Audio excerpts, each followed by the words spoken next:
আসসালামু আলাইকুম। প্রিয় সুধী, একজন মানুষ একই বছরে হারিয়েছেন তার জীবনের সবচেয়ে কাছের দুজন মানুষকে। একজন যখন তাকে কেউ বিশ্বাস করেনি, কিন্তু তিনি বিশ্বাস করেছিলেন। তিনি হলেন হযরত খাদিজা রাদিয়াল্লাহু আনহা। আর একজন যিনি সকল প্রকার বাধা বিপদ থেকে তাকে আগলে রেখেছিলেন। যখন পুরো মক্কা শত্রুতে ভরে গিয়েছিল, তিনি চাচা আবু তালেব। হযরত খাদিজা রাদিয়াল্লাহু আনহা ও প্রিয় চাচা আবু তালেব ইন্তেকালের পর নবী করিম সাল্লাল্লাহু আলাইহি সাল্লাম গভীর শোক ও বেদনার মধ্যে নিমজ্জিত হয়ে পড়েন। একজন ছিলেন তার সহধর্মিণী, যিনি সর্বপ্রথম তার নবুয়তে বিশ্বাস স্থাপন করেছিলেন, যিনি তার কষ্টের দিনে ছিলেন সান্ত্বনার ছায়া। আর অন্যজন ছিলেন চাচা আবু তালেব, যিনি দীর্ঘদিন কুরাইশদের সামনে রাসূল সাল্লাল্লাহু আলাইহি সাল্লামের জন্য এক শক্ত প্রাচীর হয়ে দাঁড়িয়েছিলেন। এই দুই মহামূল্যবান মানুষকে একই সময়ে একের পর এক হারানো মানুষ হিসেবে রাসূল সাল্লাল্লাহু আলাইহি সাল্লামের জন্য ছিল অত্যন্ত কষ্টকর ও হৃদয় বিদারক। মানুষ হিসেবে তিনি আবেগ ও অনুভূতি থেকে মুক্ত ছিলেন না। এই শোক তাকে ব্যথিত করেছিল, হৃদয়কে ভারাক্রান্ত করেছিল। কিন্তু এই সব মুসিবত কখনোই তাকে নবুয়তের দায়িত্ব ও আল্লাহর অর্পিত কর্তব্য থেকে এক মুহূর্তের জন্য বিচ্যুত করতে পারেনি। আবু তালেব যখন মৃত্যুশয্যা শায়িত, তখন কুরাইশদের কয়েকজন প্রভাবশালী নেতা তার কাছে উপস্থিত হন। তাদের মধ্যে ছিলেন আবু জেহেল, যার আসল নাম আমর ইবনে হিশাম, এবং আবদুল্লাহ ইবনে আবি উমাইয়া। তারা পুরনো কৌশল অবলম্বন করে আবু তালেবকে বললেন, আপনি তো জানেন আপনার প্রতি আমাদের কতটা সম্মান রয়েছে, আর আপনার ভাতিজার সঙ্গে আমাদের যে বিরোধ ও সংঘর্ষ চলছে সে বিষয়েও আপনিও অবগত। অতএব আমাদের বিশেষ অনুরোধ, আপনি দয়া করে আপনার ভাতিজার সঙ্গে আমাদের এই বিরোধের একটি সমাধান করে দিন।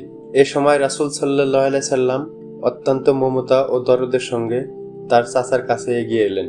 অশ্রু সজল চোখে তিনি বললেন, হে আমার চাচা, আপনি শুধু একবার বলুন, লা ইলাহা ইল্লাল্লাহ। আপনি যদি এই কথাটি বলেন, তাহলে কিয়ামতের দিন আমি আল্লাহর দরবারে আপনার পক্ষে সাক্ষ্য দিতে পারবো। কিন্তু তখন কুরাইশ নেতারা একের পর এক বলতে লাগলো, তুমি কি মুত্তালিবের ধর্ম ত্যাগ করবে? তুমি কি মুত্তালিবের ধর্ম ত্যাগ করবে? এই চাপ ও প্রভাবের মুখে আবু তালেব শেষ পর্যন্ত পূর্বপুরুষদের ধর্মের উপরেই মৃত্যুবরণ করেন। এই দৃশ্য রাসূল সাল্লাল্লাহু আলাইহি সাল্লামের হৃদয়কে ভীষণভাবে ব্যথিত ও মর্মাহত করে তোলে। হযরত খাদিজা রাদিয়াল্লাহু আনহা ও আবু তালেবের ইন্তেকালের এই বছরটিকে ইতিহাসে মুসলমানরা নাম দিয়েছেন আমুল হুজন, অর্থাৎ শোকের বছর। কারণ এই দুজন জীবিত থাকলে কুরাইশ কাফিররা যতই নির্যাতন ও অত্যাচার করুক না কেন, তারা দুজন ছিলেন রাসূল সাল্লাল্লাহু আলাইহি সাল্লামের জন্য এক শক্ত ডাল ও প্রতিবন্ধক। কিন্তু তাদের ইন্তেকালের পর সেই প্রতিবন্ধকতা আর রইল না। কুরাইশদের জন্য নির্যাতনের পথ সম্পূর্ণভাবে উন্মুক্ত হয়ে গেল। এখন তারা প্রকাশ্যেই ও নির্দ্বিধায় রাসূল সাল্লাল্লাহু আলাইহি সাল্লামের উপর অত্যাচার শুরু করে দেয়। ইতিহাস, সিরাত ও তাফসীর গ্রন্থসমূহে এই নির্যাতনের অসংখ্য লোমহর্ষক ঘটনার বিবরণ পাওয়া যায়। কখনো তাকে ঘর থেকে বের হতে বাধা দেওয়ার জন্য চলার পথে কাঁটা বিছিয়ে রাখা হতো। কখনো তিনি কাবা শরীফে নামাজরত অবস্থায় থাকলে কাফির সদস্যরা সদ্য জবাই করা উট বা ছাগলের নাড়ি ভুঁড়িয়ে এনে তার পবিত্র পৃষ্ঠ ও মাথার উপরে নিক্ষেপ করত। এ ধরনের অমানবিক ও হৃদয় বিদারক ঘটনা একাধিকবার ঘটেছে। একবার উটের আস্তা নাড়ি ভুঁড়ি তার পিঠের উপর নিক্ষেপ করা হলে ছোট্ট হযরত ফাতেমা রাদিয়াল্লাহু আনহা কাঁদতে কাঁদতে দৌড়ে এসে বহু কষ্টে তা সরিয়ে দেন। হযরত আব্দুল্লাহ ইবনে মাসউদ রাদিয়াল্লাহু আনহু তে বর্ণিত, একদিন রাসূল সাল্লাল্লাহু আলাইহি সাল্লাম কাবা শরীফে নামাজরত অবস্থায় ছিলেন। এই সময় উকবা ইবনে আবি মুয়াই ও তার সহযোগীরা সেখানে উপস্থিত হয়। উকবা রাসূলের চাদর পাকিয়ে তার গলায় পেঁচিয়ে ধরে শ্বাস রোধ করার চেষ্টা করে। এতে তার ঘাড় বেঁকে যায় এবং শ্বাস প্রশ্বাস বন্ধ হয়ে আসার উপক্রম হয়। ঠিক সেই মুহূর্তে হযরত আবু বকর রাদিয়াল্লাহু আনহু সেখানে উপস্থিত হন।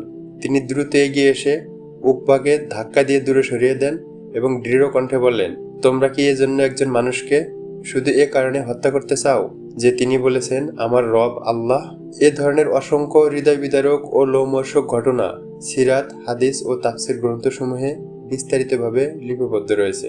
হযরত খাদিজা রাদিয়াল্লাহু আনহা ও আবু তালেবের ইন্তেকালের পর অত্যাচার ও নির্যাতনের মাত্রা বহুগুণ বেড়ে যায়। তবুও রাসূল সাল্লাল্লাহু আলাইহি সাল্লাম কখনো দাওয়াতের কাজ বন্ধ করেননি। তিনি দৃঢ়তার সঙ্গে আগের মতোই ইসলামের প্রচার কার্যক্রম চালিয়ে যেতে থাকেন। বিশেষ করে হজ মৌসুমে যখন আরবের বিভিন্ন গোত্র ও দেশ বিদেশের মানুষ মক্কায় সমবেত হতো, তিনি একে একে প্রতিটি গোত্রের অবস্থান স্থলে গিয়ে ইসলামের দাওয়াত পৌঁছে দিতেন। তিনি ইসলামের প্রচার ও প্রতিষ্ঠার জন্য তাদের সাহায্য ও সহযোগিতা কামনা করতেন। কখনো তাকে দুর্ব্যবহার করে তাড়িয়ে দেওয়া হতো, আবার কখনো কেউ কেউ তাৎক্ষণিকভাবে ইসলাম গ্রহণ না করলেও ভদ্র ও সৌজন্যমূলক আচরণ করে তাকে বিদায় দিত।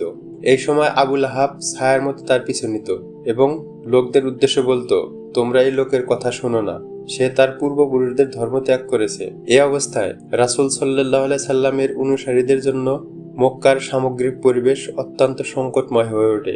কুরাইশদের শত্রুতা দিন দিন আরো তীব্র আকার ধারণ করে। এই পরিস্থিতি বিবেচনায় তিনি ভাবলেন, যদি মক্কার বাইরের কোনো সম্প্রদায় ইসলামের প্রতি সাড়া দেয় এবং সাহায্যের হাত বাড়িয়ে দেয়, তাহলে দাওয়াতের কাজ আরো বিস্তৃত করা সম্ভব হবে। এই উদ্দেশ্যে তিনি তার মুক্ত দাস হযরত যায়েদ ইবনে হারেসা রাদিয়াল্লাহু আনহুকে সঙ্গে নিয়ে মক্কার উপকণ্ঠে বসবাসরত বিভিন্ন গোত্রের কাছে ইসলামের দাওয়াত নিয়ে বের হন।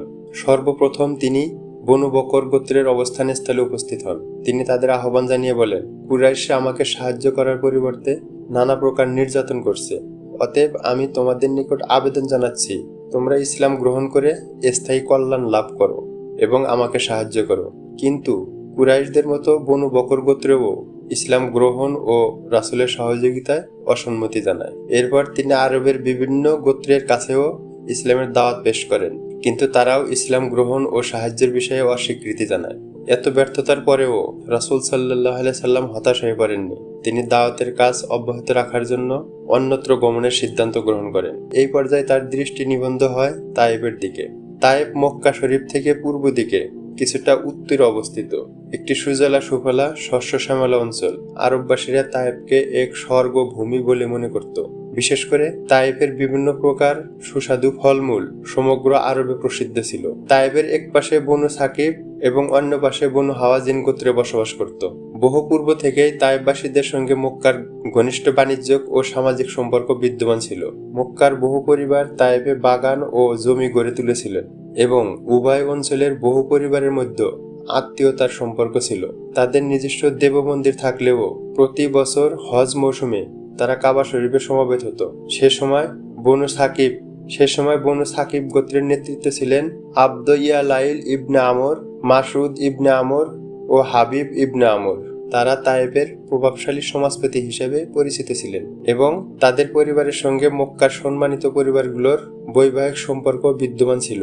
এই প্রেক্ষাপটেই রাসূল সাল্লাল্লাহু আলাইহি সাল্লাম তায়েফের উদ্দেশ্যে যাত্রার সিদ্ধান্ত গ্রহণ করেন, ইসলামের দাওয়াত পৌঁছে দেওয়া এবং আল্লাহর দ্বীনের জন্য সাহায্য কামনার মহান লক্ষ্য নিয়ে। ইনশাআল্লাহ পরবর্তী পর্বে আমরা শুনবো তায়েফে পৌঁছে রাসূল সাল্লাল্লাহু আলাইহি সাল্লামের সঙ্গে কি ঘটেছিল। আসসালামু আলাইকুম।